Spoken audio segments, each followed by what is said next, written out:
Despite me coming on here and always talking ill of the entertainment era of this sport and how I dislike the manufactured feuds, there's a part of me that can thoroughly enjoy the drama. If it's real, I couldn't be any more interested in watching, but even if it's a little insincere and forced, it can still be entertaining depending on the circumstances. But Conor McGregor is the exception. There's nobody in this game that is anywhere near this guy's level in terms of the out-of-the-cage persona. In fact, he has single-handedly changed the business and how these fighters conduct themselves these days, for better or for worse. But everything about McGregor's magic.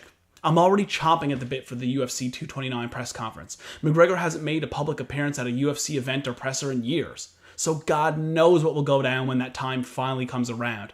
Must-see TV without question. In a relatively short period of time, McGregor has gone from living with his parents on social assistance to an international superstar that commands millions of pay-per-view buys each time he makes the walk to compete. A lot of people attribute this to his genius and self-promotion, which is no doubt a huge factor. I actually think each move he makes and every word he says is far more calculated than he even gets credit for. But all of it means absolutely nothing if he isn't winning fights and doing so in spectacular fashion. But that's just it. McGregor's persona, coupled with the fact that he is one of the greatest martial artists in the world right now, is precisely why he is who he is. But the problem is that second part I mentioned. It's a fact that gets zero attention. You know, the part where I said he's one of the greatest martial artists on the planet.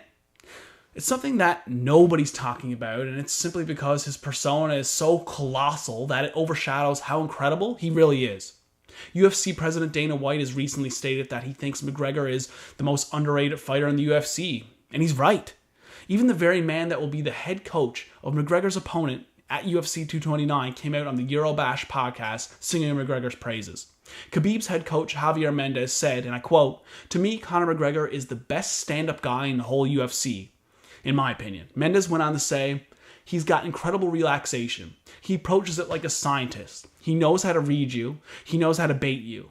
He knows how to put you right into that trap. And before you know it, you're caught sleeping. He's a master." End quote.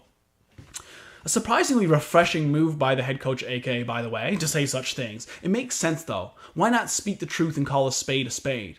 It's promising to see that kind of behavior out of a coach from one of the best gyms in the game. But all of that aside, the point is that the out-of-the-cage actions can most certainly directly translate to how many eyes you get on you and how much attention you get. We've seen time and time again what it's done for fighters when they kick up static with either other fighters, or their promotion, or just in general. So I'm not knocking the fact that people do it, and I'm not expecting anything different. But in a lot of cases, it almost does these athletes a disservice because they're not getting the credit for their skill set, which if they didn't have, they wouldn't even be here in the first place. Take Colby Covington, for instance. So much time and so much effort put into the shit stirring and the self-promotion and the produced videos for his branding, all the crazy things he says and does. And the fact that he's on a 6-fight winning streak, is coming off of beating one of the best Brazilian jiu-jitsu practitioners in the history of MMA in Damian Maia, and handily beating former UFC champion RDA in a very lopsided performance in which he showed elite-level offensive wrestling and tenacity, which took him to a victory over an absolute monster and something that would be monumental for any fighter on the roster. And all anybody can talk about is this post-fight interview or the fact that he got to the White House with Donald Trump. I get the White House thing being a big deal, but the point is all the hoopla surrounding what actually makes people care for these fighters in the first place gets in the way of these guys getting credit for their athletic performance. What a lot of these people pull off in the cage is truly astounding, and if you're one of these big personalities in the game, you're just not going to get the credit for the amazing achievements and the elite level skill set they possess. And that's a shame. But it's not the end of the world. It's not something I'm calling for a change on or anything. I'm just simply acknowledging the fact that the squeaky wheels don't get credit for how amazing they really are.